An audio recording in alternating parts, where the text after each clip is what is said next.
ચૂંટણી પહેલા જ મોટો ઉલટફેર, સંતરામપુરમાં આપનો દાવો ઊંધો પડ્યો, ઉમેદવારનું ફોર્મ રદ. મહીસાગર જિલ્લાના સંતરામપુર તાલુકામાં સ્થાનિક સ્વરાજ્યની ચૂંટણી પહેલા જ એક ચોંકાવનારો અને ચર્ચાસ્પદ બનાવ સામે આવ્યો છે. ચૂંટણીની તૈયારી વચ્ચે જ રાજકીય સમીકરણોમાં મોટો ફેરફાર સર્જાયો છે, જેના કારણે હવે ચૂંટણી વધુ રસપ્રદ બની ગઈ છે. મળતી માહિતી અનુસાર સંતરામપુરની એસટી અનામત બેઠક માટે આમ આદમી પાર્ટી આપ દ્વારા એક એવા ઉમેદવારને મેન્ડેટ આપવામાં આવ્યું હતું જેમણે રાજસ્થાન રાજ્યનું જાતિનું પ્રમાણપત્ર રજૂ કર્યું હતું, પરંતુ ચૂંટણી નિયમ મુજબ એસટી અનામત બેઠક માટે ઉમેદવાર પાસે જે તે રાજ્યનું માન્ય જાતિ પ્રમાણપત્ર હોવું જરૂરી છે.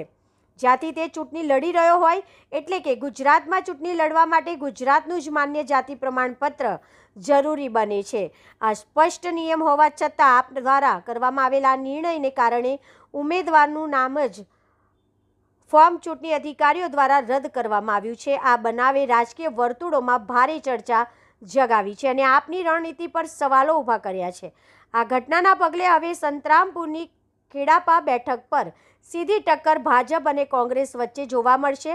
અગાઉ ત્રિકોણીય મુકાબલો થવાની શક્યતા હતી, પરંતુ આપના ઉમેદવારના ફોર્મ રદ થતાં હવે મુકાબલો દ્વિપક્ષીય બની ગયો છે.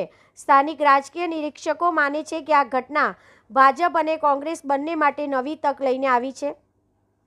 હવે બંને પક્ષો માટે જીત મેળવવા માટે પૂરજોશમાં પ્રચાર કરવાની જરૂરિયાત રહેશે. બીજી તરફ મતદારોમાં પણ આ મુદ્દે ચર્ચા વધી રહી છે અને ચૂંટણી પરિણામો પર તેની અસર જોવા મળી શકે છે. આ સમગ્ર પ્રકરણ ચૂંટણી પ્રક્રિયામાં નિયમોનું પાલન કેટલું મહત્વનું છે તે ફરી એકવાર સ્પષ્ટ કરે છે. સાથે જ રાજકીય પક્ષો માટે ઉમેદવાર પસંદગીમાં સાવચેતી રાખવાની જરૂરિયાત પણ દર્શાવે છે. હવે સૌની નજર સંતરામપુરની ખેડાપા બેઠક પર, જ્યાં ભાજપ અને કોંગ્રેસ વચ્ચે જોરદાર મુકાબલો થવાની શક્યતા વ્યક્ત કરવામાં આવી રહી છે. જી સર, ફોર્મ રદ કર્યું છે. પાર્ટીને આમ આદમી પાર્ટીએ મેન્ડેટ આપ્યા હતા અને ફોર્મ રદ કર્યું છે, શું કહેવું? સંતરામપુર તાલુકાના તાલુકા પંચાયત 14 ખેડાપા આમ આદમી પાર્ટીના ઉમેદવાર શ્રી સંગીતાબેન સુરેશભાઈ પારઘી, તેઓએ 11/4/26ના રોજ અત્રે ફોર્મ રજૂ કરેલ છે અને આજ રોજ ચકાસણીના દિવસે તેઓએ જે જાતિનો દાખલો રજૂ કરેલ છે જે પરપ્રાંતીય રાજસ્થાન રાજ્યનો હોય,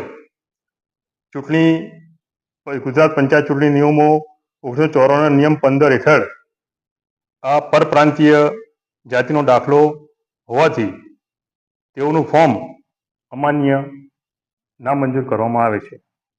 સર, મૂળ રાજસ્થાનના હોવા અને મેન્ડેટ રજૂ કરેલા હતા. ઉમેદવાર શ્રી સંગીતાબેન સુરેશભાઈ પારઘીએ તારીખ 11/4/26ના રોજ ઉમેદવારી ફોર્મ સાથે તેઓ મેન્ડેટ રજૂ કરેલ છે.